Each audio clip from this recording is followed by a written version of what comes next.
ચૂંટણીની જાહેરાત થયા બાદ જ આચારસંહિતા અમલમાં આવે છે, પરંતુ આ એક એવો સમય છે કે જ્યારે તમામ પક્ષો મતદારોને લોભાવવા તેમના પ્રયાસો કરે છે, પછી ભલે તે ભેટ આપીને જ કેમ ન હોય। આ જ કારણથી દરેક ચૂંટણી દરમિયાન ચૂંટણી પંચનું તંત્ર કરોડો રૂપિયાની ગેરકાયદે રોકડ અને દારૂ પણ ઝડપે છે। ત્યારે આગામી 2024 લોકસભાની ચૂંટણીને લઈને અરવલ્લી જિલ્લા પોલીસ એક્શન મોડમાં આવી છે। કોઈપણ પ્રકારની ગેરકાયદે પ્રવૃત્તિ ન થાય તે માટે ચૂંટણી વિભાગ અને અરવલ્લી જિલ્લા પોલીસ સઘન વાહન ચેકિંગ કરી રહી છે।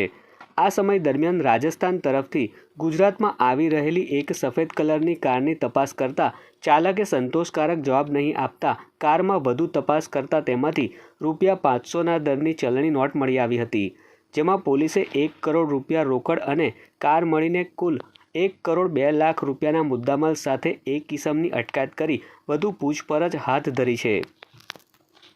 એમાં ન્યૂઝપેપરમાં વીંટળાયેલ હાલતમાં બંડલો મળેલ, જેના વિશે પૂછપરછ કરતાં એ બંડલમાં પૈસા હોવાની જાણકારી, કેશ હોવાની, રોકડ રકમ હોવાની જાણકારી આપેલ।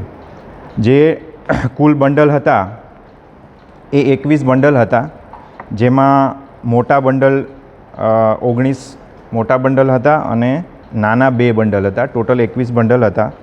તો 19 બંડલ જે હતા એમાં એક બંડલમાં 500ના દરની ચલણી નોટો એવા નંગ 1000, એટલે ટોટલ જે મોટા બંડલ 19 હતા એની ટોટલ કિંમત હતી 95,95,00,000 અને જે નાના બંડલ હતા એમાં પણ 500ના દરની ચલણી નોટો હતી, જેમાં ટોટલ નંગ 500 હતા।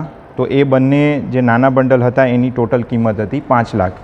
એવી રીતે 95 લાખ અને 5 લાખ, તો ટોટલ 1 કરોડની કેશ મળેલ, સાથે એક મોબાઈલ ફોન જેની કિંમત 2000 ગણીએ અને ગાડીની કિંમત 2 લાખ, તો ટોટલ મળીને 1,02,00,000 અને 2000નો મુદ્દામાલ એ કોઈ આધાર પુરાવા એમણે રજૂ કર્યા નહીં અને એની ઉપર શંકા ગઈ અને એનો સોર્સ ક્યાં છે એ જણાવી શકેલ નહીં, એટલે કાયદેસર કાર્યવાહી કરી અને એને આપણે અટક કરેલા છે અને જે મુદ્દામાલ છે એને પણ જપ્ત કરેલ છે।